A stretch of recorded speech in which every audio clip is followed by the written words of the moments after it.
이번 세션은 이제 저희가 8주차에 이제 여러분들이 보셨던 중간고사 문제를 좀 리뷰해보는 그런 시간으로서 진행을 하겠습니다. 그래서 랩업 세션을 좀 가지고 가면 좋았을 텐데 좀 진도나 이런 게 조금 밀리는 것 같아서 욕심을 내다 보니까는 좀 랩업 세션을 충분히 못했던 측면이 있는데 중간고사를 이제 문제를 좀 준비하는 과정에서 이제 제가 어떤 걸 물어보면 좋을까 생각하다가 이제 우리 학생이 질문하기도 했지만은 preliminary 부분은 좀 물어보실 건가요? 그러길래 제가 그건 내가 안 물어보겠다 그랬죠. 그래서 이제 그거 출제를 안 했었고, 그 다음에 이제 그 7주차 때 배웠던 내용들은 제가 시험에서 이걸 물어볼까 하다가 좀 이 소화하는데 걸린 시간이 있겠구나 싶어가지고 사실 굳이 더 여쭙지는 않았던 뭐 그런 상태에서 이제 문제 구성을 제가 했었어요. 그래서 문제를 많이 내는 것이나 뭐 계산 능력을 보고자 하는 의도가 별로 없었기 때문에 그건 기말 때도 비슷할 거예요. 그래서 이제 결국 이제 컨셉들을 잘 그 캐치하고 계시는지 잘 이해하고 계시는지에 대해서 어떻게 보면 좀 초점을 맞추고서 이제 중간고사를 준비를 했다 이렇게 보면은 좋을 것 같습니다. 중간고사를 이제 결과를 지금 제가 이제 저거 아마 그 데이터 다운받을 때만 해도 안 보신 학생들이 꽤 있었는데요. 아마 분포의 형태가 그렇게 달라지진 않겠지라는 느낌으로 이제 제가 그냥 캡처를 좀 미리 했었어요. 그래서 중간고사 결과 지금 이제 여러분들이 보고 계시고요. 이게 평균적으로 이제 한 10점쯤 나오는 것 같아요. 18점 만점이었고요. 이게 문제마다 난이도가 좀 달랐거든요. 그래서 제가 난이도 상으로 한 거는 3점짜리 문제도 있었을 거고, 그 다음에 중으로 한 건 2점짜리 문제도 있고 하기 때문에 이제 이게 10점 만점이 아니라 이게 이제 18점 만점 이런 식으로 나왔을 거예요.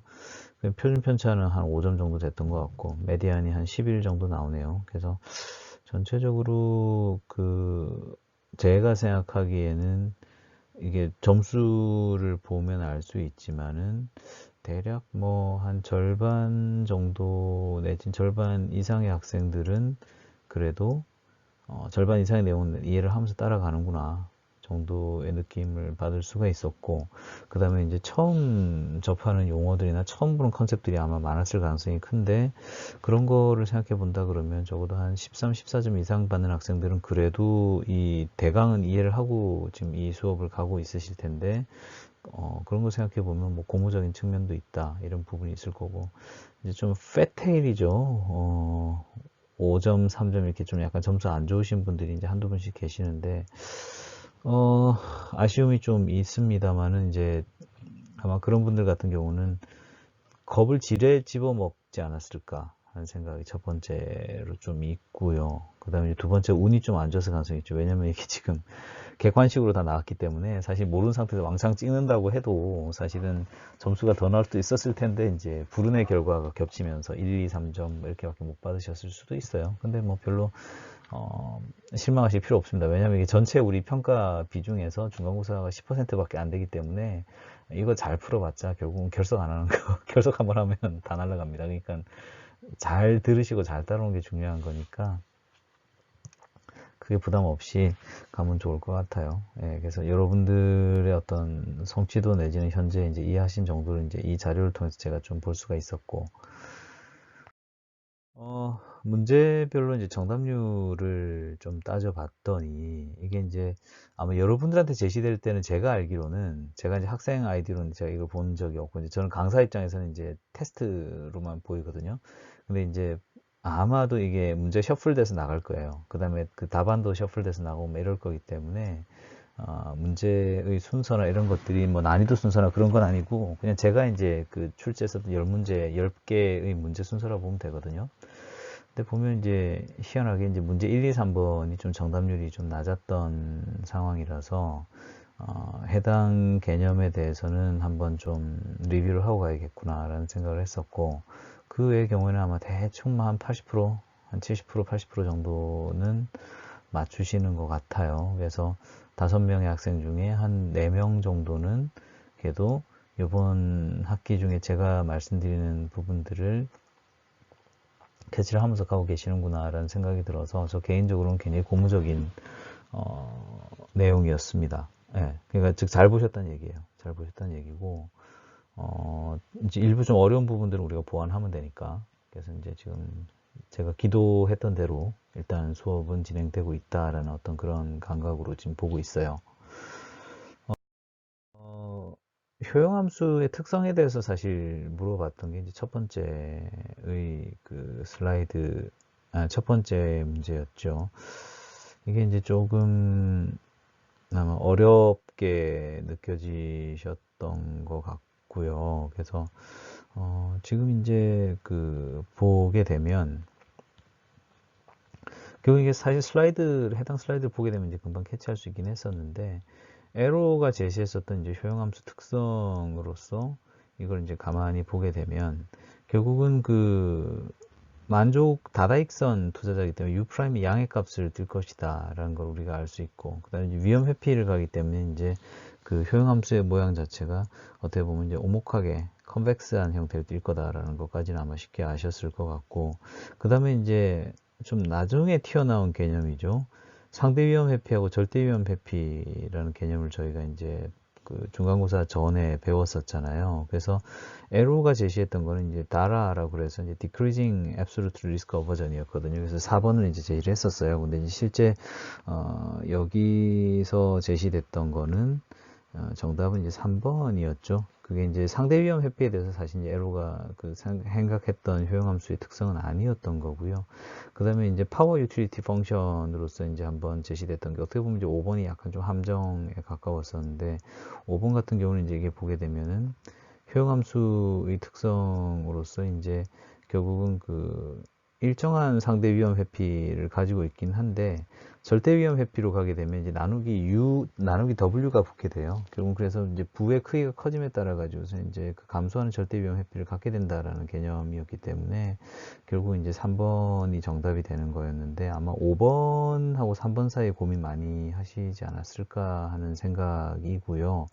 이걸 뭐 여러분 낚거나 할 생각은 아니었는데 슬라이드에는 적어는 뒀었는데 이게 아마 잘 전달이 되지 않지 않았나 뭐 이런 생각이 들어요. 그래서 이 부분이 좀 많이 틀리셨던 부분인데 결국 이제 이 문제를 통해서 이제 전달하고자 하는 거는 결국은 그 에로가 이야기했던 것 다다익선 그다음 이제 위험 회피 이건 이제 우리가 기본적으로 이제 많이 익숙해진 개념일 거고 그다음에 이제 감소하는 절대 위험 회피에 대해서 이제 우리가 뭐 굳이 외울 필요는 없지만 이제 그런 부분이 좀 있었다라는 거고 그 다음에 이제 상대 위험 회피와 절대 위험 회피 개념을 좀 이해하시길 바랬었죠. 이 문제를 진짜 답을 이렇게 짤 때. 그 다음에 이제 실제 상대 위험 회피, 절대 위험 회피 이런 식으로 달달달 외우라는 뜻은 아니었어요. 그렇기 때문에 이제 실제 효용함수로서 이러한 형태의 효용함수가 나타나면 이걸 어떻게 여러분들이 보시나 좀 궁금했었기 때문에 이제 그런 관점에서 이제 5번 보기를 집어넣었는데 결과론적으로는 이제 이것이 정답률을 좀 떨어뜨리는 그런 측면이 있었던 것 같고 뭐 별로 아쉬워하실 필요는 없습니다. 지금 말씀드린 내용들은 이제 좀 잘 캐치하시고 넘어가면 될 일이다 이렇게 생각을 해요. 이번 문제가 좀 어려웠죠. Certainty Equivalent에 대한 문제였는데요. 결국은 이게 해당 슬라이드나 해당 부분을 이제 다시 말씀을 드리면 되긴 되는데 제가 다시 한번 이거 지금 애니메이션 제가 뺐기 때문에 좀 애매합니다만은 결국 이제 W0라고 하는 상태에서 출발을 해요. X축에서 W0라고 하는 상태에서 내가 출발하는 거고 그럼 초기 상태에서 나의 상태는 U의 E의 W죠. 그죠? 그래서 지금 하늘색 화살표로 이제 이렇게 연결이 되어 있습니다. 그럼 이제 이런 상태에서 내가 베팅을 하는데 내가 뭐 추가로 돈을 내고 하는 베팅은 아니다라고 생각하게 되면은 결국 홀짝 게임이 되어서 플러스 X가 되든지 마이너스 X 되든지 하는 아웃컴을 내가 만나게 될 거라는 거죠. 그리고 이제 확률은 반반이다 라고 우리가 생각을 하게 되면 그러면 W0의 플러스 X에 해당하는 효용이 있고 W0의 마이너스 X일 때 효용이 있을 거라는 거죠. 결국 그러면 우리가 투자를 통해서 얻을 수 있는 나의 어떤 그 스테이터스는 두 가지가 있는데 결국 벌었을 때랑 잃었을 때잖아요. 플러스 X랑 마이너스 X가 붙어 있는 상태, 오렌지색 화살표가 붙어 있는 그 상태랄 거라는 거죠. 그러면 이제 반반의 확률을 가지고 있다고 하게 되면 그 평균적인 효용이라고 할 수 있는 거는 expectation U의 W였을 거예요. 그죠? 그러면 이 효용의 크기를 가만히 쳐다보게 되면 y-값에서 보면은 현재 상황보다는 조금 낮은 상태에 들어와 있잖아요. 결국은 이 말인즉슨 내가 베팅을 함으로써 내가 불행해진다는 얘기예요. 그럼 안 해야지, 그죠? 아니면 할 거면 내가 그거에 대한 컴펜세이션은 어떤가? 그럼 그 컴펜세이션의 크기 혹은 안 하는 게 나은 상태, 뭐 이제 이런 상태로서 이제 다시 이것을 쳐다보게 되면 결국은 가만히 있는 상태에서 나를 투자하게 만들려고 하면 그만큼의 컴펜세이션을 제공해다오 라고 하는 개념이 어떻게 보면은 이 그림에서는 파이라고 하는 녀석으로 제시되어 있는 거고, 저 크기 파이가 결국은 소위 말하는 리스크 프리미엄입니다. 그리고 그 현재 누리고 있는 상태에서 리스크 프리미엄을 차감한 그 값이 결국은 서턴티 이퀴벌런트라고 하는 그러한 녀석이 되는 것이죠. 그래서 이제 용어에서도 알 수 있듯이 certainty equivalent, 결국은 확실한 어떤 상태랑 equivalent, 쌤쌤인 거, 약간 이렇게 봐야 되는 거거든요. 그래서 배팅을 한다고 했었을 때 그 배팅의 평균적인 결과와 쌤쌤인 거, 그 상태에서의 부의 수준, 그 상태에서의 부의 수준에 해당하는 게 이제 XC가 되는 거죠. 그래서 이제 그런 관점에서 이 보기를 보게 된다고 하게 되면은 결국은 이제 certainty equivalent, 확실성 증가라고 하는 거는 내가 리스크 테이킹 하고서도 내가 투자해도 되겠구나라고 생각할 만큼의 어떤 보상 수준, 부의 수준을 얘기하는 걸 거고, 그다음 리스크 프리미엄이라고 하는 거는 확실성 증가하고 그다음 투자했다는 부의 기대값 차이를 뜻한다. 이렇게 이제 말씀을 드릴 수가 있을 거고, 그다음에 이제 같은 베팅을 하더라도 그 커브의 크기, 저기 커브의 어떤 곡률에 따라 가지고서 요구한 리스크 프리미엄이 좀 달라질 수가 있겠죠. 그래서 그런 부분이 있을 거고, 그 다음에 이제 위험 추구적인 사람들 같은 경우는 양의 프리미엄이 아니라 음의 프리미엄을 가질 거예요. 여기 지금 저 보라색 같은 경우가 약간 좀 컨케이브한 커브를 그리고 있는데, 이제 컨벡스한 커브나 직선을 그리게 되면 이제 다른 스토리가 되겠죠. 그 다음에 이제 투자 결과에 따른 어떤 효용 E의 W가 현재 효용 E의 W0보다 높아야 투자를 결심할 수 있을 거다. 그렇지 않습니까? 그러니까 현재보다 나은 상황으로 들어가야지만이 아마 투자를 하겠죠. 그래서 이제 그런 관점인데, 이것이 이제 말로서 좀 풀고 이 문장을 제가 구성하고 하다 보니까 좀 이게 문장이 모호하고 그래서 잘 선택을 못 하셨을 수도 있겠다 싶은 생각은 들어요. 그렇긴 한데 크게 이제 개의치 않으시고 일단은 요 전체적인 흐름들을 좀 잘 캐치하시는 게 중요할 것 같아요. 그 다음에 이제 기대수익 가설에 대해서 이제 생각해 보게 되면 결국은 그 통계적인 기대값만을 가지고 사실 선택을 하지는 않잖아요. 이제 그렇긴 한데, 기대수익 가설이라고 하는 거는 사실 이제 일종의 말 그대로 가설이죠. 이 하이포테시스, 말하자면 사람은 이럴 것이야 라고 이제 그냥 가설을 하는 거예요. 찍는 거예요. 사람 이렇게 할 거야 라고 찍는 건데, 결국 불확실성 하에서 뭔가 선택을 할 때 사람이라고 하는 거는 결국은 그 페이오프의 어떤 기대값에 따라 가지고 선택을 할 거다라고 하는 게 이제 기대수익 가설이 이야기하는 건데, 그러한 관점에서 본다고 할 때에 통계적 기대값이라고 하는 거는 수리적으로 합리성을 가지고 있는 기준이 맞긴 하죠. 그래서 이거에서 벗어나게 되는 거는 불합리한 거다라고 하는 것이 이제 기대수익 가설을 제시하는 사람들의 어떤 의견이긴 했었는데, 이러한 선택 자체가 불합리하지 않은 것은 위험을 감안하게 된다고 하면 그러한 상황에서는 이 선택이 불합리하지 않죠. 그래서 그러한 예로서 이야기하는 것이 결국은 세인트 피터스버그의 역설 같은 것입니다. 위험을 가정한다고 하면 이 사람의 선택은 사실은 합리화될 수 있는 것입니다. 그래서 기대수익 가설 관련된 문제에서 이제 2번이 오히려 좀 잘못된 언술이다 이렇게 말씀을 드렸고, 그 다음에 이제 3번 같은 경우가 이제 결국은 통계적 기대값과 인간의 선택이 일치하지 않을 수 있다는 거, 세인트 피터스버그의 역설을 통해서 우리가 알 수가 있었고, 그 다음에 이제 인간의 어떤 위험 회피적인 성향이 반영되지 않았다라고 하는 걸 이제 제가 말씀을 드렸죠. 그래서 이런 것들은 이제 어떻게 보면 약간 좀 말과 관련된 부분들이 1, 2, 3번에서 조금은 애매했기 때문에 아마 좀 선택하는 데 있어서 좀 어려움이 있었을 것 같긴 한데, 대신 이제 정답지로서 이제 제시되는 부분들 내지 이제 다른 부분들이 좀 더 제가 좀 더 강하게 표현을 했었거든요. 그래서 아마 가급적이면 이런 정답을 좀 맞춰주길 바랬었는데 조금 놓치신 부분들이 있으셨던 것 같아요. 그리고 이제 페어코인 관련돼서 우리가 공부를 했었잖아요. 그래서 이제 반반의 확률로 플러스 D 마이너스 D 되는 이제 그런 상태. 결국 이제 기대값은 빵일 거고, 그 다음에 이제 리스크 테이킹을 하는 입장에서는 상관이 없는데, 위험 회피인 경우에는 결국 잘해봤자 평균적으로 제로인 게임이기 때문에 이게 운이 따라야만 수익이 나는 상황이죠. 그러면 이걸 내가 어떻게 보상을 좀 받아야 되는 거니까 오히려 돈을 받아야 참여를 하겠죠. 그래서 이제 그런 관점 정답이 2번이 되는 것이고, 만약에 이제 돈을 안 받고 굳이 해야 된다 그러면 위험 회피적인 사람은 파이가 50%보다 좀 높아야 될 거라는 거. 아니면 보상으로 주어지는 플러스 D가 좀 더 크든지, 아니 마이너스 D가 좀 작든지 그래야 될 거다라는 걸 이제 여쭙고자 했었어요. 그 다음에 이제 테일러 익스펜션을 우리가 좀 생각해 보자. 이거 이제 나중에 파생하실 때 결국 블랙숄드도 사실 이 얘기랑 크게 다르진 않은데, 어쨌건 결국 이제 테일러 익스펜션을 해봤더니 이제 이런 꼴로 나왔단 말이죠. 그럼 이렇게 나온 상태에서 결국 우리가 U의 W0에서 우리가 출발을 하는데 부가 이제 움직인단 말이죠. 그러면 이제 다다익선이니까 U 프라임 W는 양의 값일 거라는 거 우리가 알 수 있는 거고. 그러면 이제 3번은 위험 중립을 가정을 하는 상태에서는 결국 W 제로가 W보다 작은 경우에는 처음보다 효용이 감소할 것이다 라고 하는 거를 이제 이야기했는데, 오히려 이제 증가를 해야죠. 왜냐면은 위험 중립인 경우 U 더블 프라임 항은 제로가 될 거니까 2분의 U 더블 프라임 저건 없다고 봐야 될 거고, 뒤에 이제 엡실론도 없다고 보게 될 거고, 그럼 U 프라임만 남는단 말이에요. 그럼 이제 U 프라임만 남아있는 상태에 저놈이 양의 값이 되는데, 결국은 W0가 W보다 작은 상태가 되면 저게 양의 값이 되는 거니까 결국은 효용이 증가하게 되죠. 두 번째 텀이 이제 플러스가 되니까 UW0보다 좀 더 커지게 되죠, UW가. 그래서 3번이 답이었던 거고요.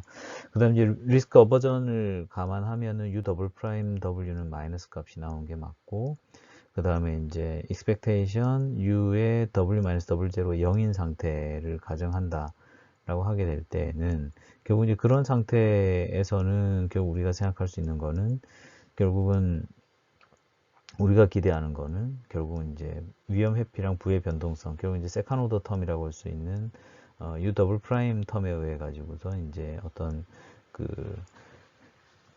효용의 어떤 증감이라고 하는 거를 이제 기대할 수 있을 거다라는 이제 그런 말씀을 드렸었습니다.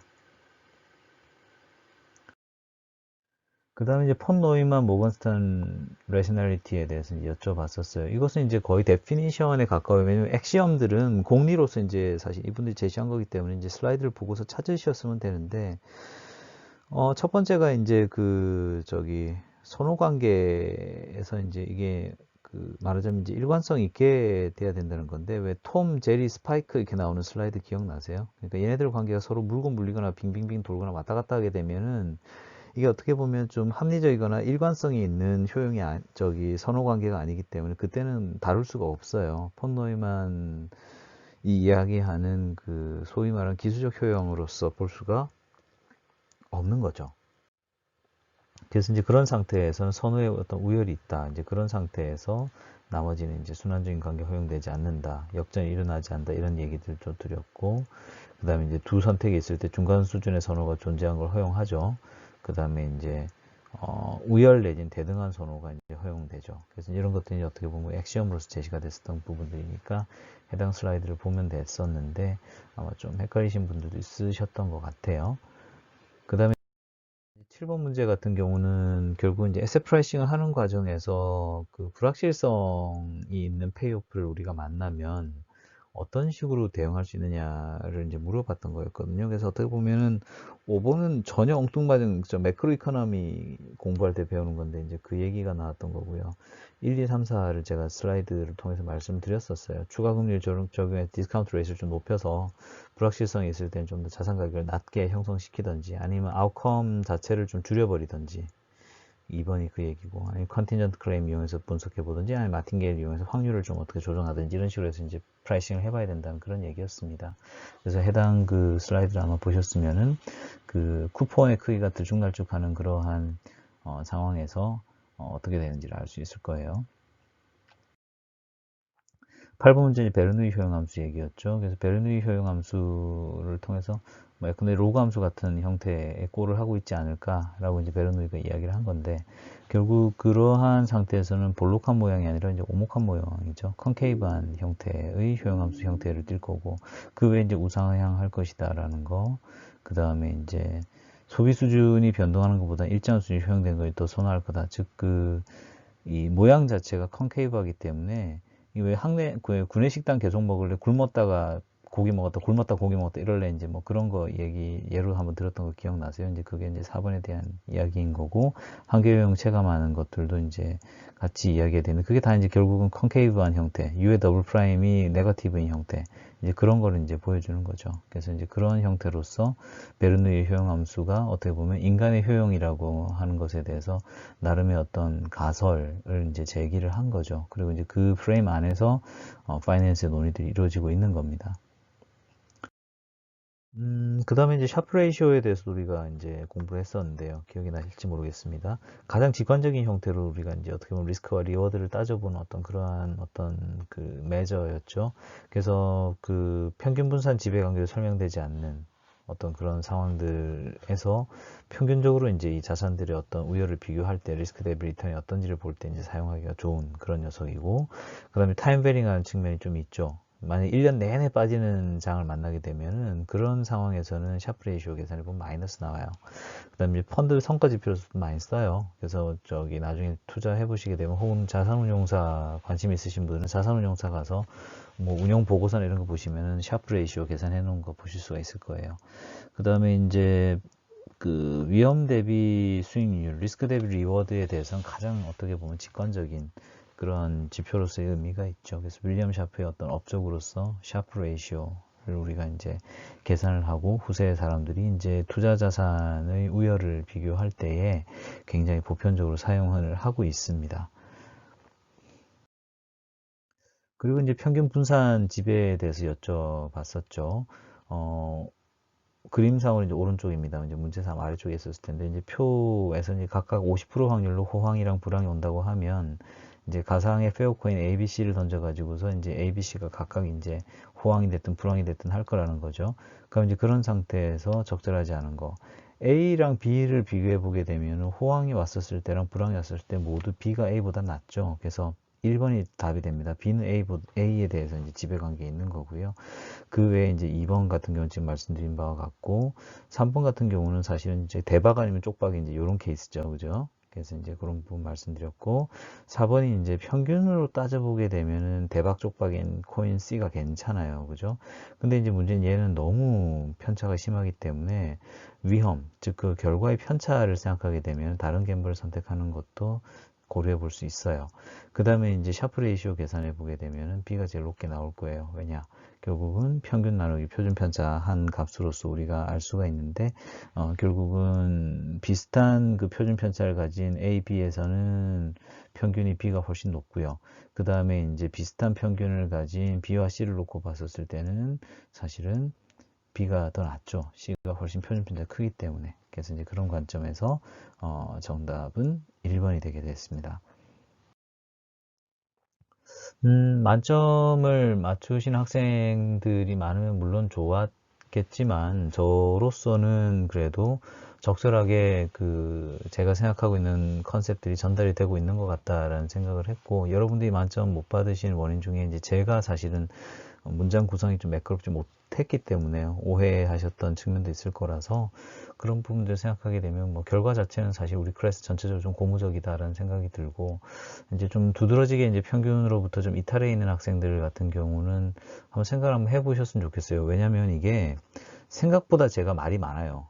무슨 말이냐 그러면은, 이게 지금 한 세션당 25분 이상 말씀을 드리고 있고, 긴 경우에는 뭐 한 3, 40분씩 얘기를 하고 있거든요. 그래서 세 세션으로 이루어지니까 사실 일주일에 들어야 되는 분량이 한 7, 80분씩 될 건데, 제 생각에 제가 지금 여러분들 표정을 보고 말씀을 드리는 게 아니라, 저는 이제 제 랩탑을 보고 떠들고 있는 거라서, 이게 한 방에 이해를 못하는 경우에 제가 속도 조절을 하든지 반복 설명을 하든지 할 텐데, 지금 그게 없거든요. 그렇기 때문에 이게 사실은 끊어가면서 들으시던지 아니면은 찾아가면서 들어야 되는 부분이 있었을 건데, 이거를 이제 뭐 학생들이 바쁘잖아요. 뭐 논다고 바쁠 수도 있고 다른 취업 준비한다 바쁠 수도 있고 하여간 바쁜데 그런 것 때문에 이제 이걸 갖다가 좀 미루게 되면은 그때는 이제 사실은 난감하죠. 난감하다고 하는 것이 그러니까 제가 난감한 게 아니라 여러분들이 이해하시기에 난감할 거예요. 혹은 몰아듣겠다고 하게 되면 거의 몰아듣지 못할 거예요.